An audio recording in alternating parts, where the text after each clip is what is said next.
On Saturday, June 7, 1958, 5 RCMP officers perished in the waters of Lake Simcoe near Georgina Island. 1 seasoned corporal and 4 officers, all under the age of 22. Corporal Herbert Smart, Constable Maurice Melanchuk, and Constable George Ransom were from the Toronto RCMP Divisional Headquarters. Constable David Perry and Glenn Farrell were from the Aurelia Detachment of the RCMP. Early Saturday morning, June 7, 1958, the RCMP arrested 3 men near Beaverton for alcohol infractions. Around 10:30 p.m., RCMP officers were seen unloading a boat from a trailer on Paradise Beach near Jackson Point. They were setting out on Lake Simcoe. In his book, In the Line of Duty, the honor roll of the RCMP since 1873, author Robert Knuckles says the weather was fair and calm. They were setting out to Georgina Island, continuing their investigation pertaining to the 3 arrested men. They would not complete the trip. Lake Simcoe is a very unpredictable lake that can turn violent with little warning. This day was no exception. RCMP patrols on Lake Simcoe were common in those days.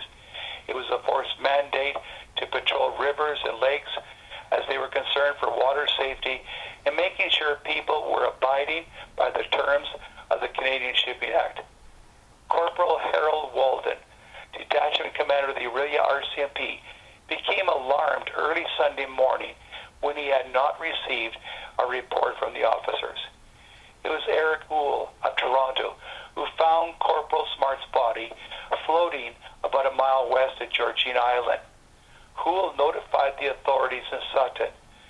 Reeve, Bill Sellers, and Fire Chief Phil Snook traveled to the spot where the body was found. Corporal Smart was floating face down in the water, a life jacket partially around his body. William Desjardins of Pepperlaw discovered the boat 11 a.m. that Sunday morning. The vessel had only the bow projecting out of the water. The windshield was broken and the lights were still on. Whatever caused the terrible accident was believed to have happened so fast that the officers did not have a chance to put on their life jackets. Clifford Big Canoe of Georgina Island said he saw a boat searchlight shining several yards off the island at 11:30 p.m. Saturday night. He said the water had been choppy but had not been dangerous in the early part of the evening. However, the water would become increasingly treacherous in a storm that would take place the following hours. Harold Van Wyck, a Lands and Forest Department officer, said there was a severe electrical storm on lake around 3 a.m. As soon as the tragic news unfolded, Inspector W.G. Fraser of the RCMP's Toronto Criminal Investigation Division initiated the start of an extensive search. The Ontario Provincial Police boat William H. Stringer II, the RCMP boat Cut Knife II, assisted by 30 private boats, took part, as well as many civilians from Georgina Island. The Royal Canadian Air Force sent 8 planes from Canadian Force Base Trenton to assist. Cushions, life jackets, and debris were found in the vicinity of the boat, but no bodies. The search would continue for days. The Packet Times reported about a new underwater technique that was used in the search. A scuba diver, equipped to stay underwater for more than an hour, was strapped to an underwater sled towed behind an outboard motorboat. The report stated that the searchers estimated the divers could cover 10 times the normal area using this method. It wasn't until June 26 that the bodies of Constable Glenn Farrell and Maurice Melanchuk were discovered.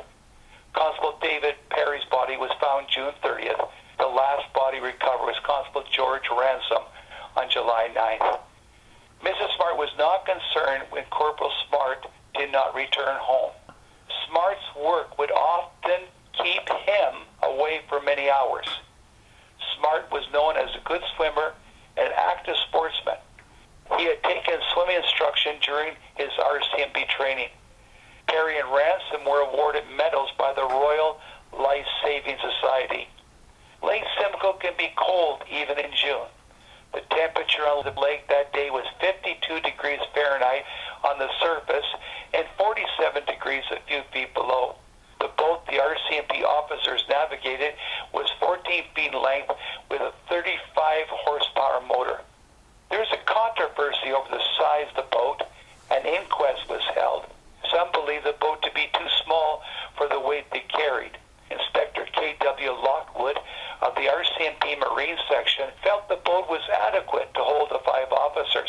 Fred Johnson, a boat rental operator from Pepperlaw, said a 14-foot boat with 5 men was ample for normal conditions, but it would be risky in a storm. In the July 1958 issue of the RCMP Quarterly, it is reported that the boat would have plowed through black water and wind squalls.